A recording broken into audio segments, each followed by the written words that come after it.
All right, Jeffrey Epstein's apparent suicide has led to wide speculation and theories about how he died. The disgraced financier's body was found inside his Manhattan jail cell. One source tells CBS News Epstein hanged himself. CBS News has reported many times on Americans' long-standing fascination with alleged conspiracies.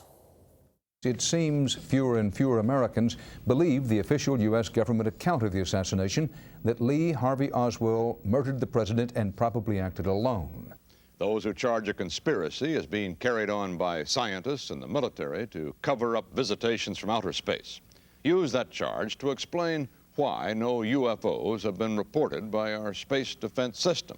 The Elvis Lives controversy got going in earnest with publication of a picture a fan took at Graceland after Presley's funeral. Now, you saw Elvis where? In the grocery store in Vicksburg, Michigan. That's not a conspiracy. That's true. So how are these conspiracy theories born, other than that right there? And what role does the internet play in fueling them? Psychiatrist Dr. Sue Varma is here with some ideas. On the one hand, we live at a time when there is more information available at our fingertips than at any other time. But on the other, it seems that so many of us turn to information that confirms our wildest imaginations. Mm-hmm. Why? Yes. So uncertainty produces a lot of anxiety for people, and conspiracy theories are one way that our brain is trying to cope with it.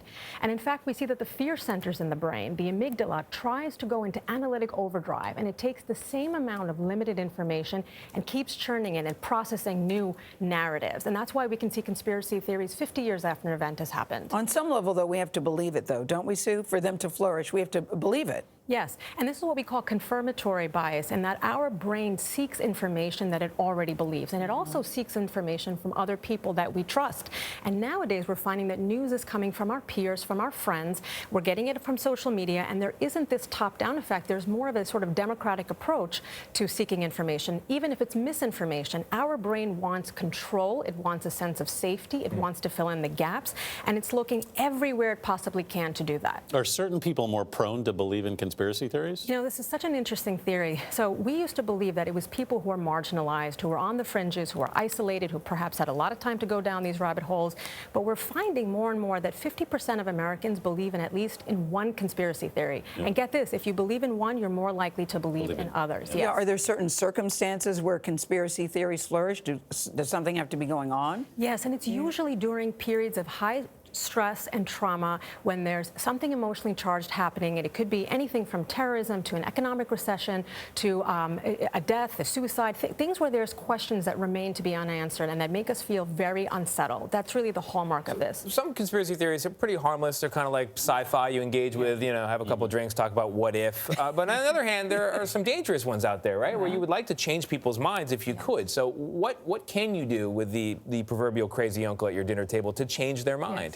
You know, here's the thing. You're going to have a really difficult time, and ask yourself, what's the cost-benefit analysis, right? If it's a loved one and you really need to engage them, that's what this is about, is making them feel like they have a seat at the table. Do that in whatever way that you can. Maybe on a political level, they don't feel like they have a voice, but it's about somebody trying to create agency in their life. So are there ways that you can reintegrate them into the family? Can you involve them in conversations? Can you give them something to do around the house, around the dinner table? Can you make them feel meaningful and valued? Because that's what this is about. But what if when you provide the facts, though, Sue? Yes. You provide the facts and say, look, this isn't true. Yeah. Yes. How do you deal with that? You're going to be butting heads. I have to say that this is, for many, many people, a lose-lose situation, because you already believe very firmly. Look, I'm not saying that this is bordering, you know, delusion, as we talk about in psychiatry, which is a firm, fixed, unshakable belief.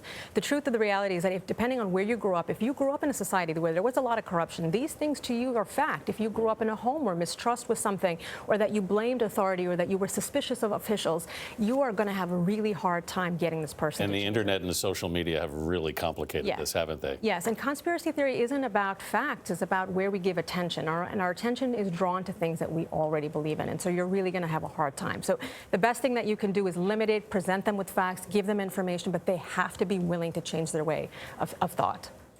All right, Sue, sounds like a big job for somebody. Thank you very much, Sue Varma, for joining us this morning.